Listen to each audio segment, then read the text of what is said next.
Bonjour et bienvenue dans cette formation GNS3 dans le cadre de la plateforme Alform. Aujourd'hui, nous allons voir comment configurer une topologie VoIP sous GNS3. Donc, passons au plan. Donc, tout d'abord, nous allons définir la VoIP. Ensuite, nous allons présenter le Cisco IP Communicator.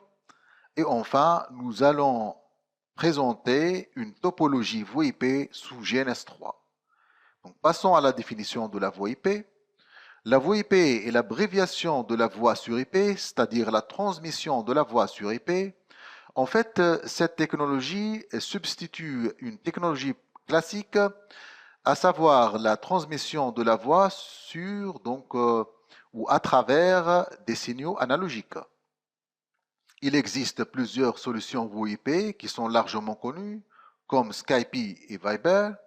Ces solutions utilisent ou donc reposent généralement sur des protocoles tels que le protocole standard ouvert SIP ou SIP. Donc il s'agit du Session Initiation Protocol, qui est en fait un protocole standard ouvert, comme nous avons déjà défini. Et nous entendons par un protocole standard ouvert un protocole qui est abordable par tout le monde sans contrainte et sans frais. Donc, il suffit d'aller au niveau du Google pour qu'on puisse donc avoir les spécifications de ce protocole. Donc, il suffit de taper SIP RFC au niveau de Google et par la suite cliquer le premier lien. Donc, voici les spécifications de ce protocole.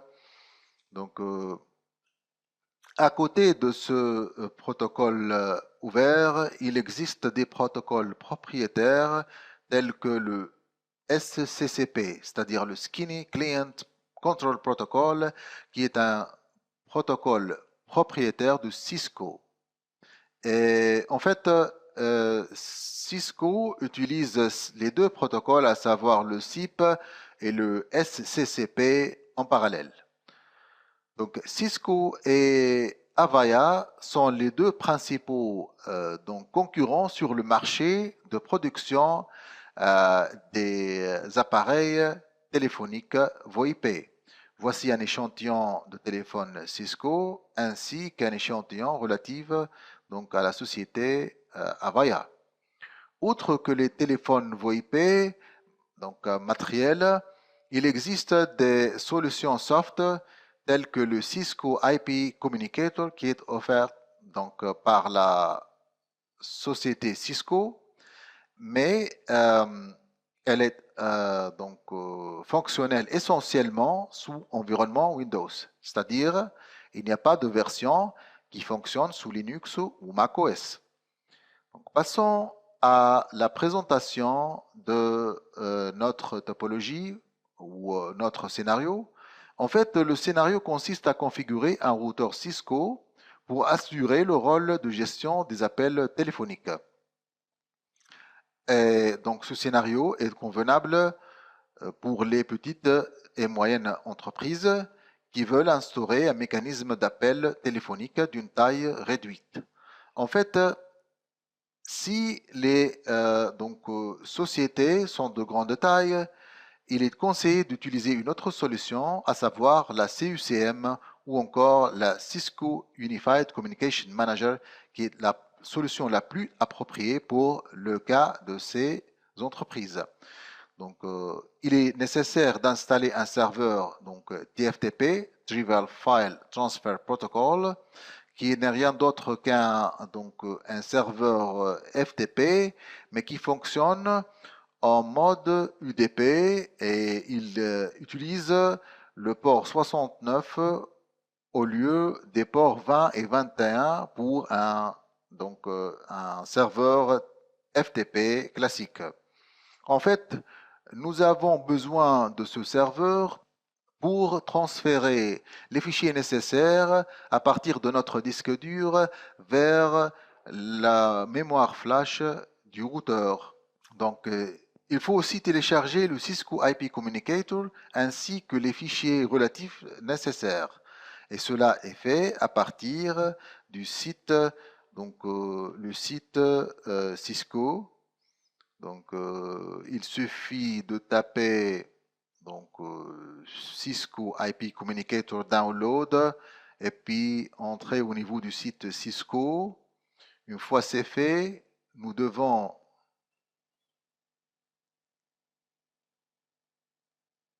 donc juste au niveau de Cisco IP Communicator, nous devons cliquer Download Software pour accéder au lien donc, de téléchargement.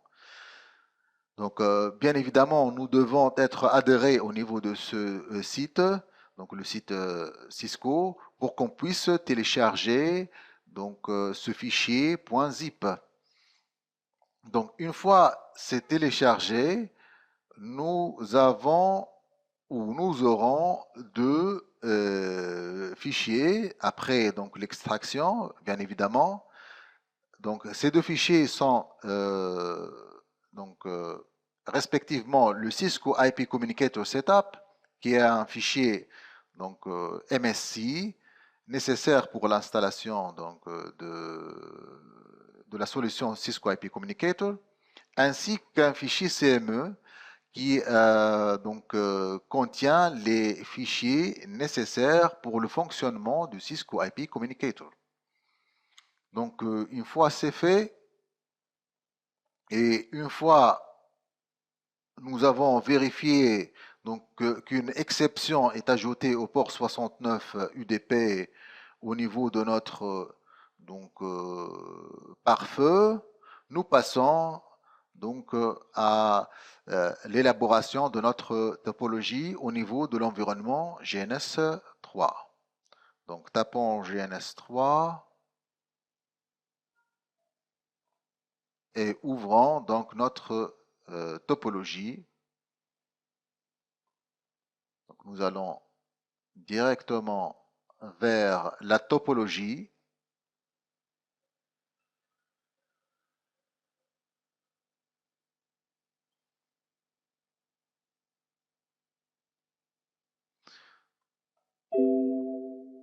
En fait, notre topologie est composée d'un cloud 1. Ce cloud est en fait utilisé pour représenter la machine physique. Pour cela, j'ai déjà créé une carte de bouclage qui s'appelle GNS3. Cette carte utilise l'adresse IP 172.16.1.1. Donc, il suffit de la chercher au niveau de la liste ici. Il suffit de la sélectionner et puis cliquer Ajouter et puis Appliquer et OK. Une fois c'est fait, nous allons lier notre cloud au commutateur et commencer la configuration du routeur. En fait, de la part du routeur, nous devons être sûrs que la RAM doit être supérieure ou égale à 256 mégaoctets, ainsi qu'un espace flash de 64 mégaoctets qui est largement suffisant pour notre cas. Une fois c'est fait, nous allons démarrer donc notre routeur pour le configurer en tant que standard téléphonique. Donc nous allons ouvrir une session et changer la taille de la police pour qu'elle soit plus claire. Donc une fois c'est fait, nous allons passer à la configuration de notre routeur, bien évidemment. Donc tout d'abord, nous allons effacer le contenu du flash s'il est déjà rempli. Donc pour cela, nous exécutons la commande erase flash suivie par 2 points. Si le processus d'effaçage est lent, dans ce cas-là, nous devons afficher le menu contextuel et cliquer Idle PC. pour accélérer le rythme d'effaçage. Une fois c'est fait, nous devons formater notre flash à travers la commande format flash . Maintenant, c'est plus rapide. Une fois c'est fait, nous devons donc donner une adresse IP à notre routeur. Donc, comme étape initiale, nous devons entrer au niveau de la configuration globale pour aller directement vers l'interface Fast Ethernet, qui est rien d'autre que cette interface-là. Donc l'interface Fast Ethernet 0/0 qui lie le routeur au switch ou au commutateur. Donc ça sera Fast Ethernet 0/0. Et puis IP address. Donc nous devons attribuer l'adresse 172.16.1.2. Et puisqu'elle fait partie de la classe B, donc ça sera le masque 255.255.0.0. L'interface doit être activée aussi. Nous pouvons, entre autres, faire un test à travers la commande doping 172.16.1.1 pour tester la connectivité avec notre machine physique. Donc, nous remarquons que la communication est bien établie entre le routeur et le cloud ou la machine physique. Donc, une fois c'est fait, nous devons transférer le contenu de ce fichier-là, le CME, full, à partir du disque dur vers la mémoire flash. Pour cela, nous devons lancer le serveur TFTPD 32, TFTPD 32, et le configurer pour qu'il puisse représenter notre machine physique. Donc, il faut tout d'abord pointer le dossier ou pointer le TFTPD 32 vers le dossier approprié, qui est le C VoIP dans notre cas, ainsi que l'adresse IP appropriée qui est la 172.16.1.1 dans notre cas. Donc une fois c'est fait, nous allons sortir de la portée de la configuration globale vers la portée d'exécution et exécuter la commande archive tar avec l'option extract suivi par l'adresse de notre machine physique, ça sera tftp 172.16.1.1 et puis le nom de notre fichier qui est CME full suivi par la version. Donc ça sera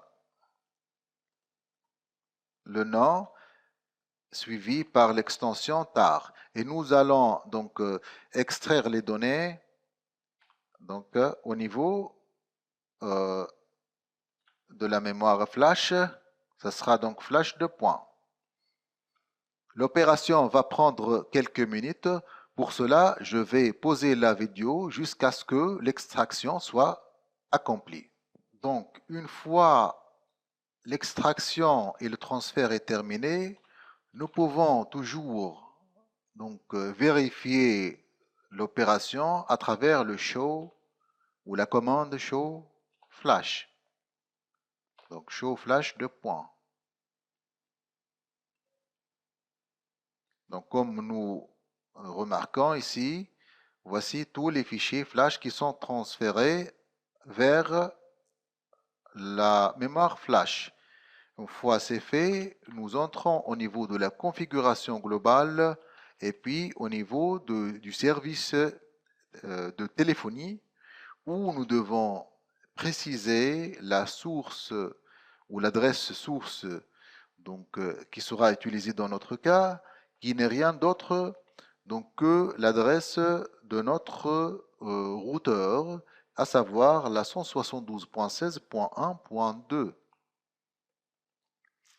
Nous devons aussi préciser le port de communication qui sera arbitraire à condition qu'on ajoute une exception à ce port-là au niveau du pare-feu. Donc une fois c'est fait, nous devons préciser le max of directory number qui sera 2 dans notre cas, bien évidemment, car nous allons utiliser seulement 2 instances du IP Communicator pour assurer la communication. Donc, pour des raisons de test, bien évidemment.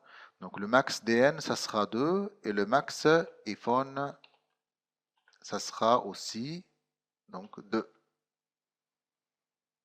Une fois c'est fait, nous allons préciser les directory numbers qui seront utilisés dans ce contexte. Ça sera donc iPhone DN1 ou le premier directory number qui sera donc number 2001 par exemple, et le deuxième directory number qui sera donc 2002, donc number donc 2002.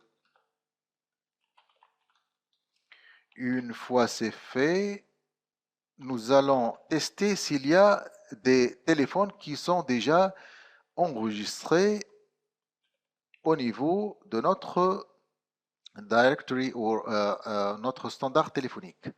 Donc, show iPhone, il n'y a pas de téléphone ou de iPhone qui sont déjà lancés. Pour cela, je vais lancer tout d'abord les 2 instances iPhone 1 et iPhone 2 qui ne sont rien d'autre qu'une des instances de Windows 7 qui tournent sous VirtualBox. Donc, je vais poser la vidéo jusqu'à ce que les 2 machines soient donc lancées. Donc, les 2 instances sont déjà démarrées. Nous devons entrer ou ouvrir une session en tant qu'administrateur pour qu'on puisse par la suite configurer le Cisco IP Communicator. Donc, il ne faut jamais entrer ou ouvrir une session avec le user ou l'utilisateur standard. Donc, ouvrons ou accédant à l'interface, le bureau, à ce niveau-là, ainsi que au niveau du iPhone 2. Tout d'abord, nous allons vérifier au niveau des 2 machines les adresses IP. Pour cela, nous devons entrer au niveau de la liste des cartes pour voir l'adresse IP. Donc, c'est la 172.16.1.3, bien évidemment. Et aussi, à ce niveau-là, nous devons aussi vérifier l'adresse IP utilisée au niveau de la machine iPhone 2. Donc, ça sera l'exécution de la commande ncpa.cpl qui va nous permettre d'accéder à la liste des cartes réseau utilisées. Donc, ça sera la 172.16.1.4 ainsi que la passerelle par défaut qui est rien d'autre que l'adresse de notre routeur. L'installation est très simple, c'est-à-dire l'installation relative à Cisco IP Communicator. Il suffit de suivre l'assistant d'installation. Donc, nous devons lancer le Cisco IP Communicator et commencer la configuration du serveur TFTP. La configuration se fait à travers ce bouton-là, par la suite Preferences, Network, et nous devons fixer donc, ou préciser l'adresse IP donc, du serveur TFTP qui devra être l'adresse du routeur et non pas de la machine physique. Donc une fois c'est fait, nous cliquons OK. Maintenant, cette instance est prête à la communication. Nous faisons la même chose au niveau de la machine iPhone 2 pour que ça soit enregistré donc au niveau de notre standard téléphonique. Donc préférence et puis network et puis nous devons entrer l'adresse IP à ce niveau-là, l'adresse IP de notre routeur bien évidemment. Donc une fois c'est fait, nous devons avoir ces deux interfaces. Retournons au niveau donc, du standard téléphonique qui est notre routeur et nous exécutons donc, la commande show iPhone. Ça sera donc deux iPhones, le iPhone 1 et le iPhone 2. Donc finalement, nous allons entrer à la portée de la configuration globale pour attribuer donc, ou configurer l'adresse MAC ainsi que le bouton de communication pour les deux instances, à savoir l'iPhone 1 et l'iPhone 2. Donc iPhone 1 et puis MAC address. L'adresse MAC, elle doit être celle donc, du iPhone 1. Nous cliquons droit pour ajouter l'adresse MAC après la sélection, bien évidemment.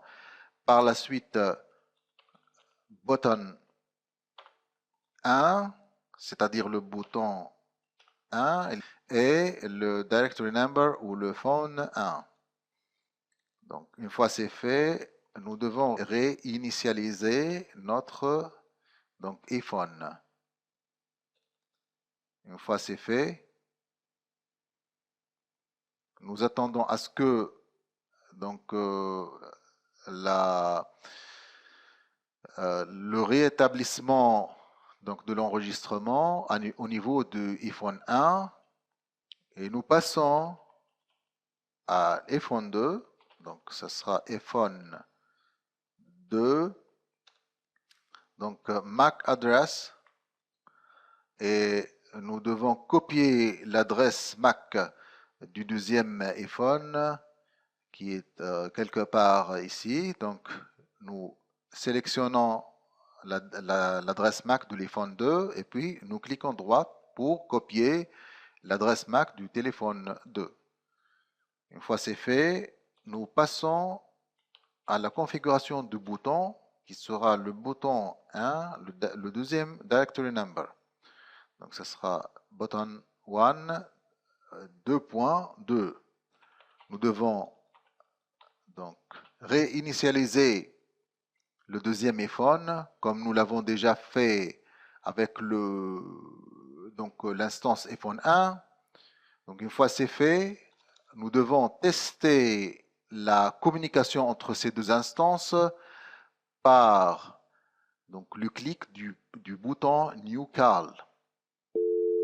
Donc une fois c'est fait, nous devons composer le numéro de la deuxième instance, à savoir 2002, pour lancer la communication.